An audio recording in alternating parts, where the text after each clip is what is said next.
को लेकर अपने घर जाने लगे। जैसे ही घर में पहुंचने लगे इतनी देर में तो घर में आवाज आ रही थी, ओम ब्रह्मवे स्वाहा, ओम विष्णवे स्वाहा, ओम इंद्राय स्वाहा, ओम प्रजापते स्वाहा। जैसे ही यज्ञ की आहुतियों की जब आवाज आई तो इतने में तुरंत दरिद्रता देवी तो भागी और भागकर पीपल के पेड़ के नीचे जाकर बैठ गई। दूसरा मुनि ने कहा, दरिद्रता चलो, ज्येष्ठा ये अपना घर है, तुम्हारा ससुराल, चलो। ज्येष्ठा देवी कहती है, महाराज मैं नहीं जा सकती, पहले या तो यज्ञ बंद करवाओ, पूजन बंद करवाओ, पाठ बंद करवाओ, अनुष्ठान बंद करवाओ, तब मैं तुम्हारे घर में आऊंगी। क्योंकि दरिद्रता उसी के घर में प्रवेश करती है जिसके घर में कभी पूजन पाठ नहीं होता। तो मैं इस घर में जाऊं कैसे? इसके घर में तो पूजन पाठ हो रहा है, मैं नहीं जाऊंगा। भगवान नारायण ने लक्ष्मी जी से विवाह कर लिया। दुस्साहा मुनि की पत्नी दरिद्रता पीपल के पेड़ के नीचे रहने लगी। इसलिए हमारे यहाँ हिंदू धर्म में पीपल का पेड़ घर में नहीं लगाया जाता, क्योंकि उसके नीचे कौन रहती है? जम के बोलो, दरिद्रता रहती, ज्येष्ठा रहती। अब दरिद्रता का निवास हो गया पीपल के पेड़ के नीचे। भगवान नारायण लक्ष्मी जी को लेकर घूमने के लिए चले। चलो थोड़ी देर, लक्ष्मी जी बोली मेरी बहन से नहीं मिले, चलो जरा मिलने। भगवान ने कहा चलो मिलके आते हैं। और जो भगवान मिलने के लिए गए तो लक्ष्मी जी उनके लिए मिठाई का डब्बा ले गए। अपन किसी के यहाँ जाते हैं तो मिठाई लेकर जाते हैं, मिठाई ले गई और मिठाई ले जाकर जो दिया, दीदी ओ दीदी, दीदी बोली हाँ ले, मैं तेरे लिए क्या लाई हूं ले। और जो मिठाई का डब्बा दिया, इतने में दरिद्रता ने खोल कर देखा तो उसमें मिठाई थी। दरिद्रता को क्रोध आ गया और दरिद्रता ने कहा, लक्ष्मी तुझे मालूम नहीं कि मुझे प्रिय क्या, मुझे क्या अच्छा लगता है? लक्ष्मी जी ने कहा, मैं जानती हूँ तेरे को खट्टा और तीखा प्रिय है, मैं जानती हूँ तुझे खट्टा अच्छा लगता है, तीखा अच्छा लगता है, तो फिर मिठाई क्यों लाई? तो लक्ष्मी जी बोली, मेरे को लगा कि हो सकता है शादी के बाद तू चेंज हो गई हो, बदल गई, इसलिए मैं तेरी मिठाई। मिठाई का डब्बा उठाकर फेंक दिया दरिद्रता, और दरिद्रता ने फेंका। भगवान नारायण देख रहे थे। लक्ष्मी जी ने कहा चलें? भगवान विष्णु के चलो, चलिए। ये दरिद्रता को खट्टा और तीखा प्रिय है और लक्ष्मी को जम के तो बोलो मीठा है। इसलिए हमारे हिंदू धर्म की रीति है, आज भी दुकान के बाहर, घर के बाहर नींबू मिर्ची टांगी जाती है, मिठाई रसगुल्ले नहीं। क्या टांगते हैं? नींबू मिर्ची। और मिठाई कहां रखी जाती है? घर के अंदर। तीखा और खट्टा बाहर और मिठाई अंदर। उसका केवल, कई लोग कहते हैं नींबू मिर्ची इसलिए टांगते हैं नजर नहीं लगे। नजर नहीं, लक्ष्मी और दरिद्रता ये दोनों बहन का नियम है। प्रतिदिन सुबह से लेकर शाम तक ये प्रतिदिन घूमने के लिए निकलती हैं। प्रतिदिन ये इनका काम ही है घूमना, दोनों बहनों का, दरिद्रता और लक्ष्मी का। जब इनको भूख लगती है तो दोनों घर में प्रवेश करना चाहती हैं, और जैसे ही घर में प्रवेश करना चाहती हैं तो जिसके जैसी दोनों चलती हैं तो इतने में दरिद्रता देख लेती है कि मेरा भोजन तो बाहर ही टंगा है, तो दरिद्रता खाकर बाहर की बाहर चली जाती है और लक्ष्मी मिठाई के चक्कर में अंदर प्रवेश कर जाती है। लक्ष्मी लक्ष्मी अंदर प्रवेश कर।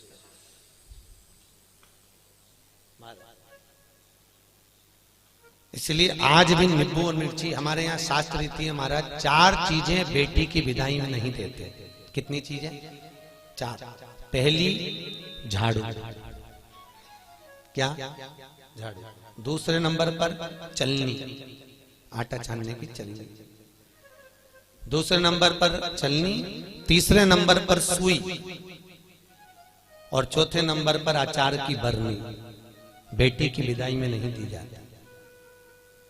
अगर ये 4 चीजें बेटी की विदाई में, माँ बाप ऐसे होते हैं कि कुछ सोचते ही नहीं है, मेरी बेटी जा रही है, रख दे अचार रख दे, तो माँ उन भी इतने प्रेम से अचार की बरनी भर भर के रख देती है। उनको समझाओ, जिसके घर में ये 4 चीजें मायके की चली जाती है, सुई, झाड़ू, चलनी और अचार, उसका घर फूटने में देरी नहीं लगती महाराज, याद रखिए। उसके घर में फूट डले, पति पत्नी में फूट डलेगी, सास बहू में फूट डलेगी, भाई भाई में फूट डलेगी, तो लोग कहते हैं अच्छा खासा परिवार था, जब से बहू आई तब से घर में ऐसा उपद्रव मच रहा। उपद्रव क्यों मच रहा है? उसका कारण है क्योंकि तुम उसके घर का अचार खा गए। वो बनवा के लिए ही, तुमने खा लिया। और अभी भी कह रहे हो हमारी बहू की माँ बहुत अच्छा अचार बनाती है, तो मंगवा लो, जा और मंगवा लो, खाओ।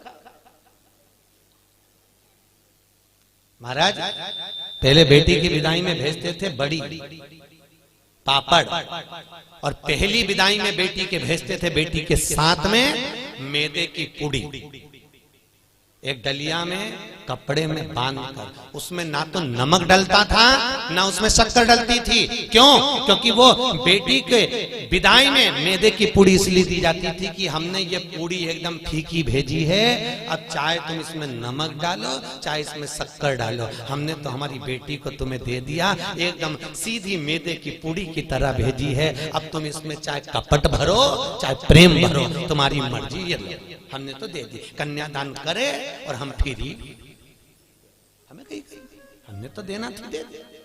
इसलिए बेटी के साथ में मैदे की पूड़ी भेजी जाती। मैदे की क्या बोलते हैं उसको, खाजा बोलते हैं, बड़े बड़े ले,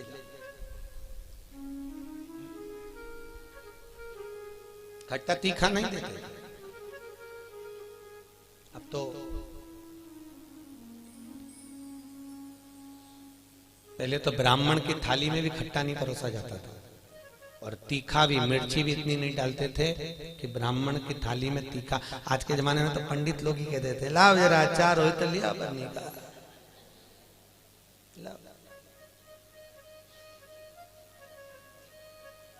पितरों के जो देवता हैं, किनके देवता? पितरों के। पितरों के देवताओं का नाम है आर्यमा। क्या नाम है? आर्यमा। काय पर बैठते हैं? कौवे पर। काय पर बैठते हैं? कौवे पर। और पितरों के देवता जब आर्यमा श्राद्ध पक्ष में जब घूमने के लिए निकलते हैं तो उनके भोजन में केवल एक मीठा ही दिया जाता है। आज के जमाने में सब्जी बनने लगी साफ श्राद्धों में, नहीं तो केवल खीर और पूड़ी बनती थी, गुलाब जामुन रसगुल्ला बनता था, ये बनाकर खूब खिलाते थे, मंगोड़ा बनता था।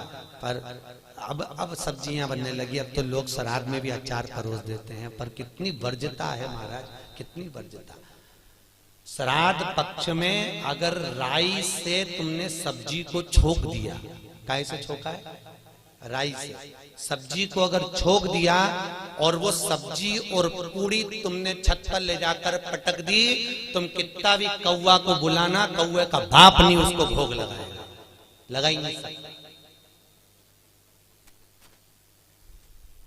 कितनी भी तुम सब्जी अगर राई से छुकी है, और अगर राई बिना सब्जी है तो तुम पटक कर जाओगे, कौवा आएगा और लेकर चलेगा, बुलाने की भी जरूरत नहीं है कि तू आ और खा, तुमने पटका रुखा कर जाएगा। महाराज तुमने डाला पाया।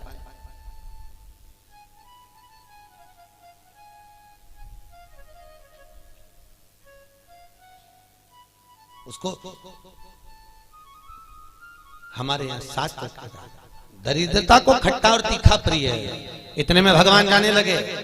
लक्ष्मी जी ने कहा हमारी बहन से मिलने के लिए आए हो, कोई वर दीजिए। भगवान नारायण ने कहा लक्ष्मी आज शनिवार का दिन है, जिस दिन लक्ष्मी और नारायण दोनों इस पीपल के पेड़ के नीचे आए हैं। सुन दरिद्रता देवी, इस पीपल के वृक्ष के नीचे जो शनिवार को दिया लगाएगा वो लक्ष्मी और नारायण को अपने घर ले जाएगा। इसलिए शनिवार के दिन पीपल के वृक्ष के नीचे दिया का प्रमाण है महाराज। और सुन दरिद्रता देवी, तेरे पेड़ के नीचे जो खाली हाथ आएगा तू उसके घर में प्रवेश करेगी, और जो भरे हाथ से मतलब पानी का लोटा ले जाओ, कंकु ले जाओ, चावल ले जाओ, रोली ले जाओ, कुछ भी, जरा सी शक्कर ले जाओ, गुड़ ले जाओ, आटा ले जाओ, पर पीपल के पेड़ के नीचे कभी खाली हाथ मत जाओ। अगर तू खाली हाथ कोई आया तो तू उसके घर में प्रवेश कर। दरिद्रता देवी बोली ये तो तूने अपने अपने मन की बात कर ली लक्ष्मी, मेरा क्या पीपल के वृक्ष के नीचे। इतने में तुरंत भगवान बोले तू बोल तुझे क्या चाहिए। दरिद्रता देवी बोलती है 7 दिनों में एक दिन मेरा होना चाहिए पीपल के पेड़ के नीचे। भगवान ने कहा मांग ले, केवल एक रविवार का दिन इस पीपल के वृक्ष के नीचे मैं अपने पति को रिझाने के लिए नृत्य करूंगी, और अगर कोई रविवार के दिन पीपल के पेड़ के नीचे आएगा तो मैं उसके घर में हमेशा के लिए जाकर विराजमान हो जाऊंगी। भगवान ने कह दिया तथास्तु, तथास्तु। इसलिए केवल एक संडे का दिन ऐसा होता है जिस दिन पीपल के पेड़ के नीचे दिया नहीं लगाया जाता, बैठा नहीं जाता, प्रणाम नहीं किया जाता, परिक्रमा नहीं लगाई जाती। केवल जिनकी दीवालों पर कहीं पीपल लग जाता है ना, किसी किसी के घर में लग जाता है दीवालों के ऊपर, तुम कितना भी पीपल उखाड़ना वो वापस लग जाएगा, फिर उखाड़ो फिर लग जाएगा। पर पीपल उखाड़ने का भी एक प्रमाण है, अगर पीपल को उखाड़ना है तो केवल एक रविवार के दिन दीवाल के सामने जहां से पीपल उखाड़ना है वहां पर नींबू और 7 मिर्ची रख दीजिए और उसके बाद पीपल को उखाड़ दीजिए और नींबू को वहां पर काट कर छोड़ दीजिए। उसके बाद कभी दीवाल में पीपल लग ही नहीं सकता उस स्थान। अगर एक बार आपने उखाड़ा और उसके बाद नींबू मिर्ची मार दिया, क्योंकि वो खाकर अपना भाग ग्रहण कर कर दरिद्रता चली जाती है, उसके बाद पीपल वहां नहीं लग सकती। लगे दरिद्रता का शास्त्र कह रहा है भगवान जितने स्वरूप में विराज रहे हैं, भगवान ब्रह्मा जी कर रहे हैं, ये नारायण का मस्तक का है, इनका चरण का है। भगवान विष्णु बोले ये मेरे भगवान, ये मेरे पिता है। और पिता के मन के बात को जानना, पिता के भाव को जानना, पिता और माता को पहचानना, ये बहुत कठिन बात है साहब। दुनिया का कोई व्यक्ति अपने माँ बाप को नहीं जान सकता।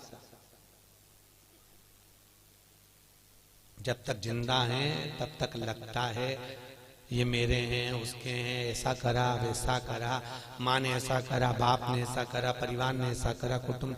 अरे भाई चले गए, उसके बाद में फिर रोते हैं, भोग लगाते हैं। क्या मतलब?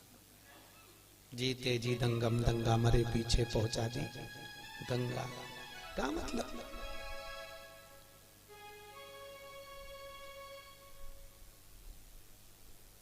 बड़ा बड़ा पीछे।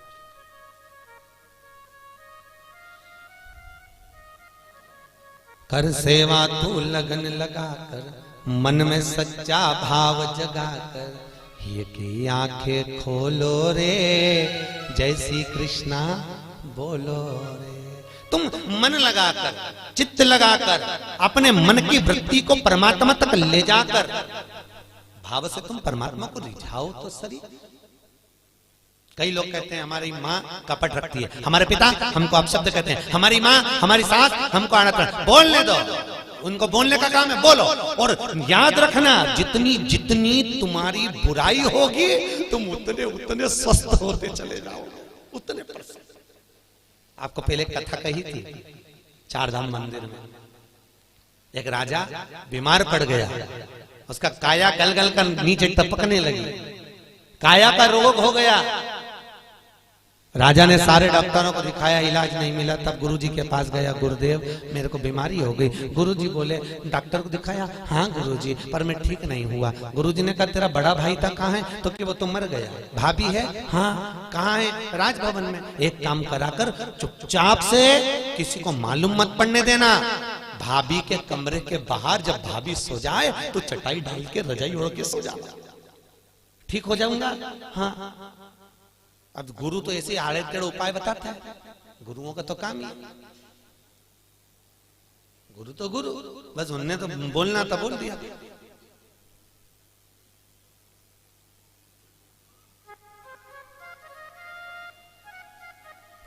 तो गुरु तो गुरु। महाराज भावसर जी, यहाँ सागर के पास में एक गांव है, वहां पर एक महाराज जी रहते हैं। और किसी को सांप डस लेता है ना, तो भले वो हॉस्पिटल में पड़ा हुआ, सांप डस ले और वो फोन पर उनसे बात करा दो महाराज से, वो महाराज वहां से कुछ नहीं कहते, केवल गाली बकते लपक के उसके कान में, और 15 से 20 मिनट में सांप का जहर उतर जाता। अब गुरु तो गुरु की मर्जी, उनका मन। ये यहीं की बात है। तुम्हारे उज्जैन के पास में कौन सा गांव है बाबा? आगर के आगे एक गांव है कोई सा, वहां बिच्छू का जहर उतारा जाता है। किसी को बिच्छू काटा हो तो उसको ले जाए और ले गए, या कुत्ता काटा हो तो ले जाओ और ले गए। जैसे ही तो वैसे ही तुमने बस जाके किया, महाराज इसको कुत्ता काट गया, वो उठ के आएगा, बोलेगा चलेगा कुछ नहीं, और ऐसा देगा धर के गाल पे और कहता जाओ अड़भंगी। गुरु गुरु अड़भंग, ये गुरु का दर्शन कर रहे आप, एक अड़भंग होंगे। हम भले ना मिले हैं पर उनका स्वरूप कह रहा है कि अड़भंग होंगे। जा कर ले, मैं बैठा जा, गुरु है अड़भंग सोचता नहीं। गुरु केवल बता देता है जा ऐसा कर ले। वो गुरु गुरु होता है, उसके जीवन में उसने जो भजन करा होता है उसका प्रताप की पुण्यता देता है वो कि तू कर। गुरु जी ने कहा भाभी है, हाँ उसके कमरे के बाहर जाकर चादर डाल के सो जा। गुरु जी उससे ठीक हो जाऊंगा, बिल्कुल हो जाएगा, जा तू सोया। एक नौकरानी ने देख लिया, राजा तो भाभी के कमरे में जाके सोता। बताओ भाई मर गया तो इतना खोला राजा। उसने दूसरी नौकरानी से कहा, दूसरी तीसरी से कहा, तीसरी चौथी से कहा। पूरे नगर में बात हो गई कि राजा इतना कपटी इतना खोला कि भाभी के कमरे में जाके सोता, भाई मर गया। पूरे नगर में बात हो गई, लोग थू करने लगे और राजा का शरीर एकदम बढ़िया चकाचक हो गया, एकदम बढ़िया। राजा नरियल लेके गुरु जी के पास गया, गुरुदेव मैं ठीक हो गया। पर गुरुजी में ठीक हुआ कैसे ये तो बता दो। गुरुजी ने कहा अरे राजा तेरे पाप इतने बढ़ गए थे कि तेरे शरीर से टपक टपक के गिर रहे थे। उन पाप को समाप्त करने के लिए मैंने चारों तरफ तेरी इतनी बुराई करवाई कि तेरा पाप कट गया, और पाप कट गया तो तू ठीक हो गया। तो याद रखना, तुम देखना एक बहू और एक सास, बहू की उम्र 25 साल की रहे, 30 साल की रहे तो कहीं उसका घुटना दुखे, कहीं कमर दुखे, कहीं पीठ दुखे, कहीं सिर दुखे, 24 घंटा बहू का कुछ ना कुछ दुखता ही रहे। और एक बूढ़ी सास 70 साल 60 साल की तो भी मंदिर दौड़ दौड़ के चली जाए, चकाचक घूमती फिरे, ना हाथ दुखे ना पांव दुखे। तो कई बहुओं को लगे हमारी सास तो देखो गजब की साहब, 70 साल ने अभी भी महाकाल की आरती करे, ने अभी भी मंगला करे, ने अभी भी दौड़ी जाए और अभी भी ऐसा कर ले, अभी भी वैसा कर ले। तो कारण क्या है उसका? केवल इतना सा कारण है कि बहू सास की इतनी बुराई करती तो सास चकाचक होती चली जाती एकदम बढ़िया। चक चक चक। तो निवेदन है आपसे, सास को जल्दी निपटाना है तो बुराई करना बंद कर दो, निपट जाए। तुम उसका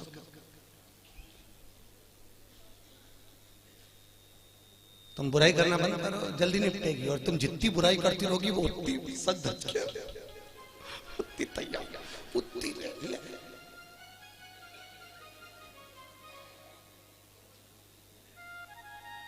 अभी हमारे भावसार परिवार में देख लो, इनकी बड़ी भाभी और एक उनकी बहू, दोनों, अब दोनों सजी पर डोकरी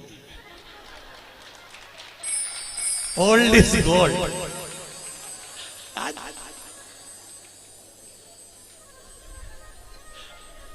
राधे ओल्ड भगवत हम समझ गए, हम सुबह गए थे तो हमने जान लिया कि ये दवाई का असर नहीं, ये सत्संग का असर।